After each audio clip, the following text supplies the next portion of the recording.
Hi guys, ಎಲ್ಲರೂ ಹೇಗಿದ್ದೀರಾ? ಇವತ್ತಿನ ಒಂದು ರೆಸಿಪಿಲಿ ನಾವು ಚಿಕ್ಕೋರು ಇರಬೇಕಾದ್ರೆ ಅಂಗಡಿಲಿ ದುಡ್ಡು ಕೊಟ್ಬಿಟ್ಟು ತೊಗೊಂಡು ತಿಂತಾ ಇದ್ವಿ. ಅದೇ ರೆಸಿಪಿನ ಇವತ್ತು ನಾನು ಮನೇಲಿ ಹೇಗೆ ಮಾಡೋದು ಅಂತ ತೋರಿಸ್ಕೊಡ್ತಾ ಇದ್ದೀನಿ. ಈ ರೆಸಿಪಿನ ಕೇವಲ 3 ಇಂಗ್ರೀಡಿಯೆಂಟ್ಸಿಂದ ಮಾಡ್ಬೋದು. ಇದನ್ನು ಹೇಗೆ ಮಾಡೋದು, ಮನೇಲೇ ಮಕ್ಕಳಿಗೆ ಹೇಗೆ ಮಾಡಿಕೊಡ್ಬೋದು ಅಂತ ಹೇಳಿ ನಾನಿವತ್ತು ನನ್ನ ರೆಸಿಪಿಲಿ ನಿಮಗೆ ತೋರಿಸ್ಕೊಡ್ತಾ ಇದ್ದೀನಿ. ಅದಕ್ಕೂ ಮುಂಚೆ ಯಾರು ನನ್ನ ಚಾನಲ್ನ ಸಬ್ಸ್ಕ್ರೈಬ್ ಮಾಡ್ಕೊಂಡಿಲ್ಲ, ಸಬ್ಸ್ಕ್ರೈಬ್ ಮಾಡ್ಕೊಳ್ಳಿ, ಲೈಕ್ ಮಾಡಿ, ಹಾಗೆ ಶೇರ್ ಮಾಡಿ.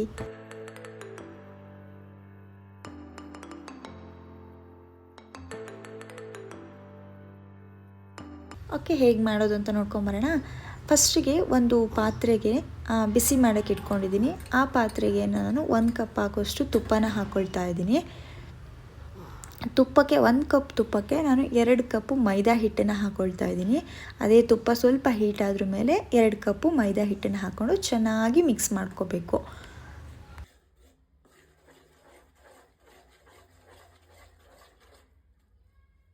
ಇದನ್ನು ಚೆನ್ನಾಗಿ ಮಿಕ್ಸ್ ಮಾಡ್ಕೊಳ್ತಾ ಬರಬೇಕು ಸಣ್ಣ ಉರಿಲೇನೆ. ಇದು ತುಪ್ಪದ ಜೊತೆಗೆ ಮೈದಾ ಹಿಟ್ಟು ಬೆರೆತಾಗ ಒಂದು ಒಳ್ಳೆ ಸ್ಮೆಲ್ ಬರುತ್ತೆ, ಚೆನ್ನಾಗಿ ಹುರಿತಾ. ಇದು ಹೇಗೆ ರೆಡಿ ಇದೆ ಅಂತ ಗೊತ್ತಾಗೋದು ಅಂದರೆ ಇದು ತುಪ್ಪ ಬಿಟ್ಕೊಳ್ತಾ ಬರುತ್ತೆ. ಇದು ಫುಲ್ಲು ಮಿಕ್ಸ್ ಆದ್ರ ಮೇಲೆ ಎಂಡಲ್ಲಿ ಇದು ತುಪ್ಪ ಬಿಟ್ಕೊಳ್ತಾ ಬರುತ್ತೆ. ಅದು ನಮಗೆ ಸ್ಪೂನ್ನಲ್ಲಿ ಹಿಡಿದಾಗ ಅದು ಗೊತ್ತಾಗುತ್ತೆ, ತುಪ್ಪ ಲೈಟಾಗಿ ಮೇಲ್ಗಡೆ ಬಂದಿರುತ್ತೆ.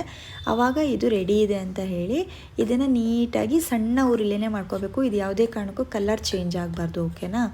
ಹಾಗೆ ಇದ್ರದ್ದು ಗಂಟುಗಳಿಲ್ದಂಗೆ ಇದನ್ನು ಚೆನ್ನಾಗಿ ಮಿಕ್ಸ್ ಮಾಡ್ಕೋಬೇಕಾಗತ್ತೆ.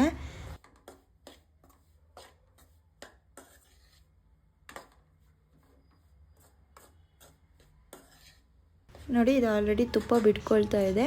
ಸೊ ಇದು ರೆಡಿ ಆಗಿದೆ. ಇದನ್ನು ಇವಾಗ ನಾನು ಒಂದು ಪ್ಲೇಟ್ಗೆ ಶಿಫ್ಟ್ ಮಾಡ್ಕೊಳ್ತಾ ಇದ್ದೀನಿ. ನಾವೀಗ ಹುರ್ಕೊಂಡಿರೋ ಮೈದಾ ಹಿಟ್ಟನ್ನು ಒಂದು ಪ್ಲೇಟಿಗೆ ಶಿಫ್ಟ್ ಮಾಡಿಕೊಂಡು ಇದು ಸ್ವಲ್ಪ ಆರಕ್ಕೆ ಬಿಡಬೇಕಾಗತ್ತೆ.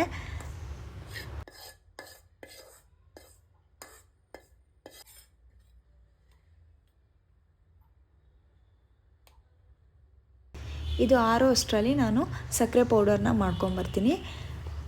ಫಸ್ಟಿಗೆ ಒಂದು ಮಿಕ್ಸಿ ಜಾರ್ಗೆ 1 ಕಪ್ ಆಗೋಷ್ಟು ಸಕ್ಕರೆ ಇಟ್ಕೊಂಡಿದ್ದೀನಿ. 1 ಕಪ್ ತುಪ್ಪಕ್ಕೆ 2 ಕಪ್ಪು ಮೈದಾ ಹಿಟ್ಟು ಹಾಗೆ 1 ಕಪ್ ಸಕ್ಕರೆನ ಹಾಕ್ಕೊಂಡು ಇದನ್ನು ಪೌಡ್ರ್ ಮಾಡ್ಕೊಳ್ತಾ ಇದ್ದೀನಿ. ಹಾಗೆ ಇದ್ರ ಜೊತೆಗೆ 3 ಏಲಕ್ಕಿನ ಹಾಕ್ಕೊಳ್ತಾ ಇದ್ದೀನಿ. 3 ಏಲಕ್ಕಿ ಹಾಕೋದ್ರಿಂದ ಒಳ್ಳೆ ಫ್ಲೇವರ್ ಕೊಡುತ್ತೆ. ನೋಡಿ, ಸಕ್ಕರೆ ಪೌಡರ್ ರೆಡಿಯಾಗಿದೆ. ಹಾಗೆ ಇದು ಕೂಡ ಆರಿದೆ. ಇದು ಕೈಯಲ್ಲಿ ಮುಟ್ಟಿದ್ರೆ ಲೈಟಾಗಿ ಬೆಚ್ಚಗಾಗಿರಬೇಕು, ಫುಲ್ಲು ತಣ್ಣಗಾಗಬಾರ್ದು, ಲೈಟಾಗಿ ಬೆಚ್ಚಗಾಗಿರಬೇಕು. ಇದ್ರ ಮೇಲ್ಗಡೆನೆ ನಾನು ಸಕ್ಕರೆನ ಹಾಕ್ಕೊಳ್ತಾ ಇದ್ದೀನಿ.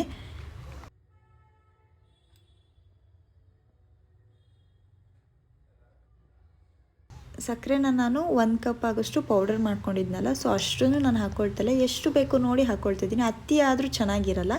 ಸೊ ಹಂಗಾಗಿ ಎಷ್ಟು ಬೇಕು ನೋಡಿ ಅದನ್ನು ಹಾಕ್ಕೊಂಬಿಟ್ಟು ಸಕ್ಕರೆ ಪೌಡರ್ನ ಇದನ್ನು ಚೆನ್ನಾಗಿ ಕೈಯಲ್ಲಿ ನಾದ್ಕೊಳ್ತಾ ಇದ್ದೀನಿ. ಅಂದರೆ ಎಲ್ಲದೂ ನೀಟಾಗಿ ಮಿಕ್ಸ್ ಆಗಬೇಕು, ಆ ಥರ ಚೆನ್ನಾಗಿ ನಾದ್ಕೊಳ್ತಾ ಇದ್ದೀನಿ.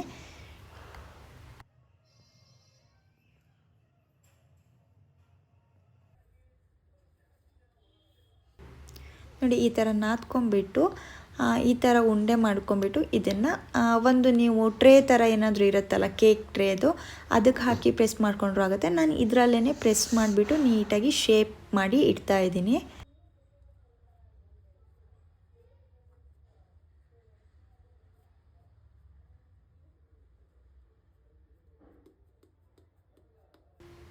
ನೋಡಿ, ನಾನು ಇದನ್ನು ಸ್ಪೂನಿಂದ ಒತ್ತಿಬಿಟ್ಟು ಸೈಡ್ ಎಡ್ಜೆಲ್ಲ ನೀಟಾಗಿ ಕೂರಿಸ್ತಾ ಇದ್ದೀನಿ.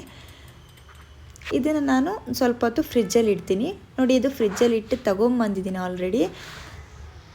ಗಟ್ಟಿಯಾಗಿದೆ ಆಲ್ರೆಡಿ. ಅಂದರೆ ತುಂಬ ನೀವು ಮೊದಲೇ ಪೀಸ್ ಬೇಕಾದರೂ ಮಾಡಿಡ್ಬೋದು. ನಾನು ಇವಾಗ ಇದನ್ನು ಪೀಸ್ ಮಾಡ್ಕೊಳ್ತಾ ಇದ್ದೀನಿ. ಮೊದಲೇ ಪೀಸ್ ಮಾಡೋದ್ರಿಂದ ಈಸಿಯಾಗಿ ಪೀಸ್ ಆಗುತ್ತೆ. ಕೆಲವು ಟೈಮ್ ಅದು ಕ್ರ್ಯಾಕ್ ಆಗುತ್ತೆ. ಇದು ಇವಾಗ ತುಂಬ ಹೊತ್ತು ನಾನು ಇಟ್ಟಿರೋದ್ರಿಂದ ಸ್ವಲ್ಪ ಜಾಸ್ತಿನೇ ಗಟ್ಟಿಯಾಗಿದೆ. ಇದನ್ನು ನೀಟಾಗಿ ಪೀಸ್ಗಳಾಗಿ ಮಾಡ್ಕೊಳ್ತಾ ಇದ್ದೀನಿ.